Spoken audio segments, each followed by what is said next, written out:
కోనసీమ జిల్లా రాజోలు కూటమి అభ్యర్థిగా దేవర ప్రసాద్ నామినేషన్ దాఖలు చేశారు. శ్రీ లక్ష్మీ నరసింహస్వామి ఆలయంలో ప్రత్యేక పూజలు నిర్వహించి కూటమి అభిమానుల భారీ ర్యాలీ మధ్య నామినేషన్ వేశారు.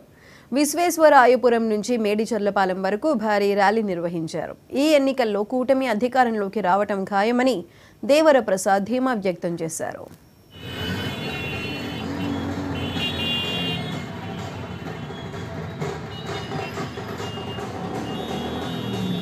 రాజోలు అసెంబ్లీ నియోజకవర్గం నుంచి నేను దేవర ప్రసాద్ ఉమ్మడి అభ్యర్థిగా 3 పార్టీలు తెలుగుదేశం, జనసేన, భాజపా నుండి నేను పోటీ చేస్తున్నాను. ఈరోజు రాజోల్లో 2 గంటలకు నామినేషన్ వేయబోతున్నాను.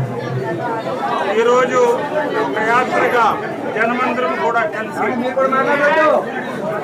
మల్కీపురం నుంచి బయలుదేరి ఒక ర్యాలీగా మల్కీపురం నుంచి విశ్వేశ్వరాయపురం, అలాగే ఉడుమలంక, తర్వాత శివకోడుపాలెం, శివకోడు, అక్కడ ఆకు కళ్యాణ మండపం దగ్గర ఆగి అక్కడ లంచ్ బ్రేక్, అక్కడి నుంచి 5గురు నేను, తర్వాత మా 3 పార్టీలకు సంబంధించిన ప్రతినిధులు కలిసి రిటర్నింగ్ ఆఫీసర్ గారి దగ్గరికి వెళ్ళి నేను నామినేషన్ దాఖలు చేయాలనుకున్నాను.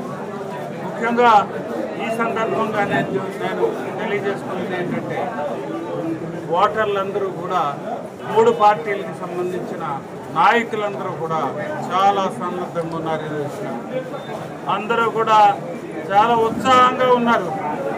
ఎక్కడా కూడా ఎలాంటి ఇది లేకుండా ప్రతి ఒక్కరూ కూడా ఓటు నాకు ఇవ్వడానికి ఎంతో తప్పనిసరిగా ఇక్కడ విజయం అనేది మీకు ఏ రోజున కనిపించబోతుంది.